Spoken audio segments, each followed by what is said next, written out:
Hi everyone.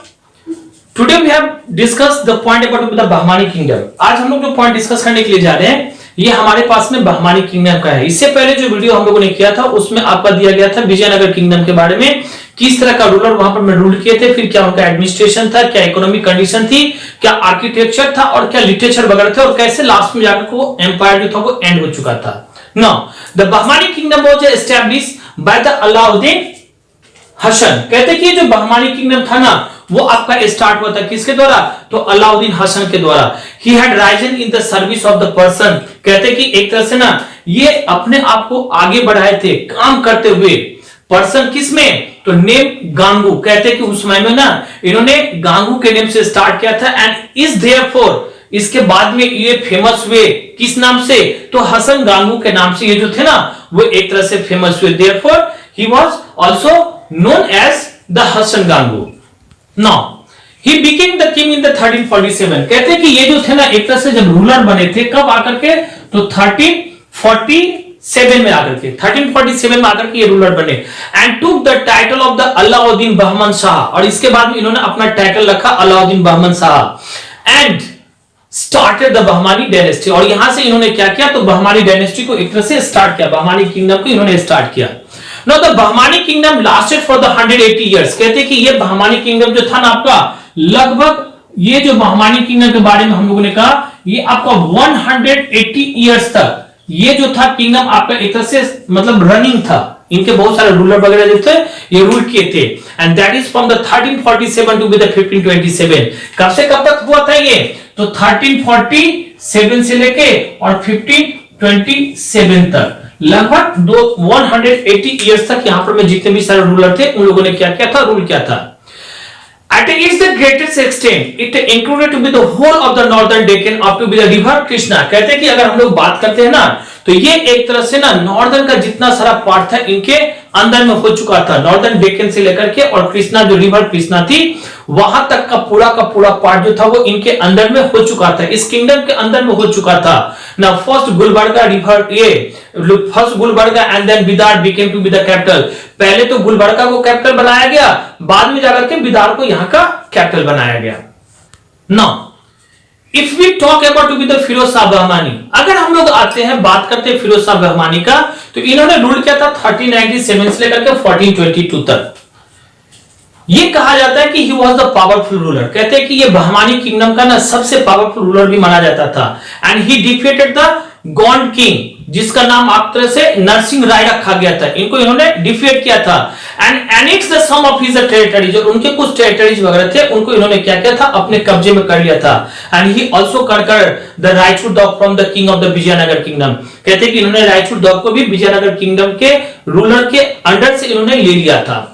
Now the Firoz Shah Bahmani was a learned man also। कहते हैं कि ये एक तरह से लर्न मैन वगैरह भी थे and was interested in the science, और साइंस में भी ये इंटरेस्टेड थे। So he was a good poet Telugu. कहते हैं कि ये एक तरह से ना गुड पोएट भी थे and well versed in the Persian, Arabic, Turkish and the Telugu. ये सारे के सारे लैंग्वेज में, कन्नड़ा और मराठी, ये सारे के सारे लैंग्वेज में क्या किया गया था, एक तरह से उन्होंने बहुत सारी ऐसे पोएम वगैरह सब भी लिखे थे, मतलब कहानी वगैरह सब भी लिखे थे।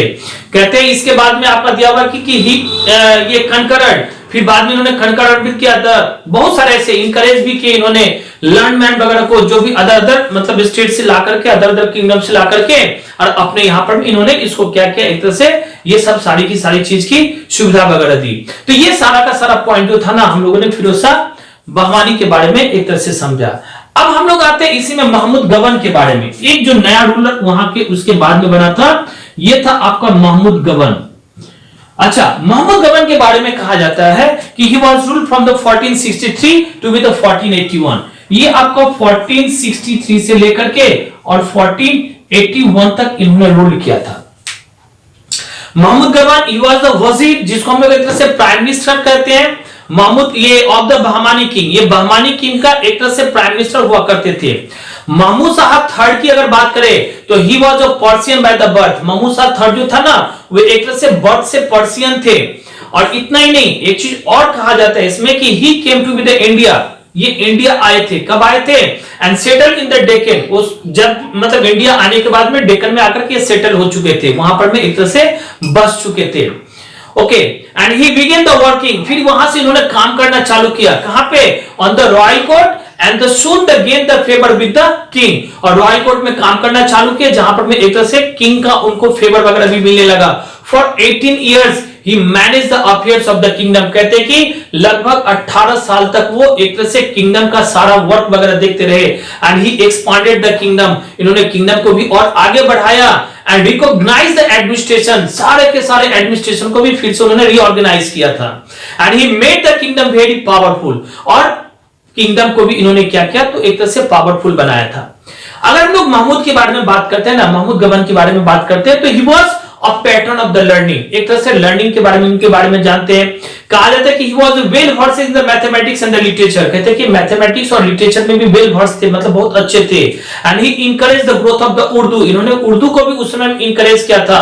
Many scholars from the Persia visited the Bahmani court, कहते हैं कि बहुत सारे ऐसे स्कॉलर्स वगैरह होते थे पर्सिया से जो कि बहमानी कोर्ट वगैरह में आते थे वहां पर में, and he also built a magnificent madrasa in Bihar, कहते हैं कि बिहार, ये बिहार में इन्होंने एक तरह से मैग्निफिसेंट मदरसा वगैरह भी इन्होंने बनाया था। इसके बाद में कहते हैं कि जो students from the different parts of the India and the adult to came to be the head the study, कहते हैं कि बहुत सारे ऐसे स्टूडेंट वगैरह थे ना जो अदर पार्ट्स ऑफ इंडिया से यहां पर में आते थे और आकर के यहां पर में स्टडी वगैरह भी आकर के सीखते थे। तो ये पॉइंट हम लोगों ने समझा महमूद गबन के बारे में।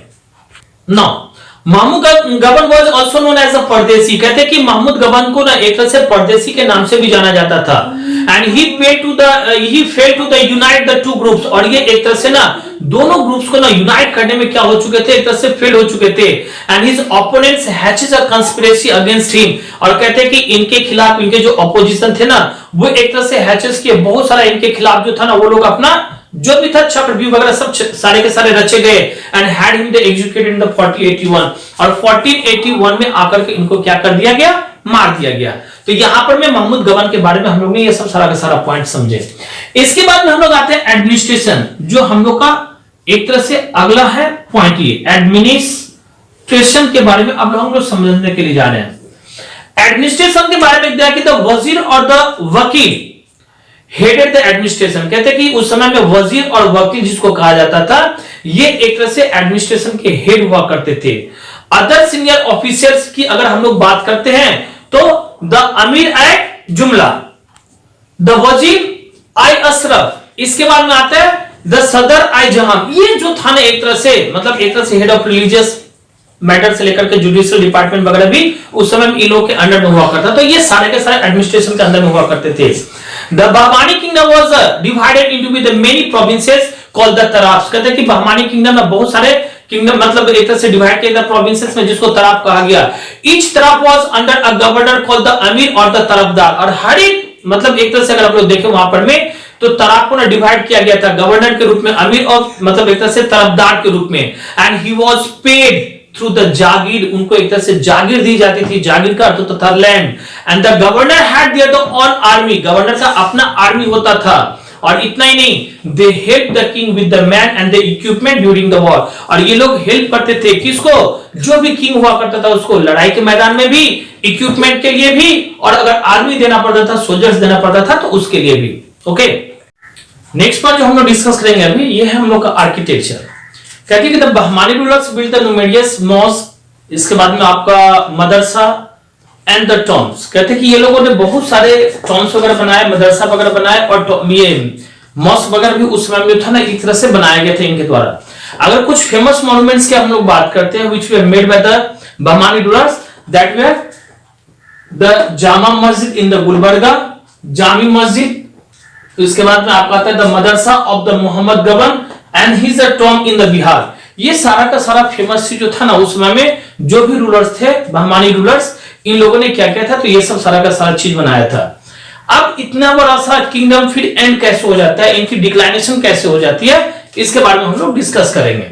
सबसे पहले आते हैं हम लोग, अब जो लास्ट पॉइंट है आप लोग का इस चैप्टर का वो आपका एंड ऑफ द किंगडम में। कहते हैं कि द लेटर रूलर्स, जो बाद में रूलर्स वगैरह हुए थे, दे वर द वेरी वीक, वो लोग जो थे ना बहुत ही वीक हुआ करते थे, कमजोर थे उस समय में। And the governor in the provinces declare themselves independent, by the 1527। कहते हैं कि 1527 तक आते आते जितने सारे गवर्नर्स वगैरह थे ना, ये लोग अपने आप को एक तरह से इंडिपेंडेंट जो था वो घोषित कर दिया था। Now the kingdom split into with the 5 independent सल्तनत। कहते हैं कि उस समय में ये किंगडम जो था ना वो 5 इंडिपेंडेंट सल्तनत में डिवाइड हो चुका था, जिसमें आपका सबसे पहले नाम आता है अहमदनगर का, फिर सेकेंड नाम आता है आपका बीजापुर का, थर्ड नाम आता है आपका गोलकोंडा का, और फोर्थ नाम आता है आपका बेरार का, और जो लास्ट पॉइंट था आपका वो था बिदार का। तो अगर हम लोग सबसे पहले अगर अहमदनगर की बात करते हैं तो उस समय में निजाम शाही जो थे वो लोग रूल किया करते थे।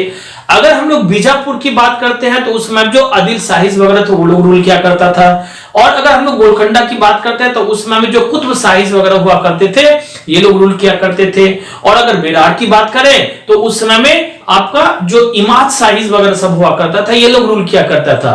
और लास्ट का जो बिदार था ना वहां पर में बारिक शाही वगैरह जो थे ये लोग रूल किया करते थे। तो ये 5 इंडिपेंडेंट जो था ना उस समय में सल्तनत एक तरह से कंप्लीट होकर के पूरा का पूरा अलग अलग हो गए, और पूरा का पूरा किंगडम जो था वो बहमानी किंगडम इस तरह से खत्म होते चला गया। Okay, that's all.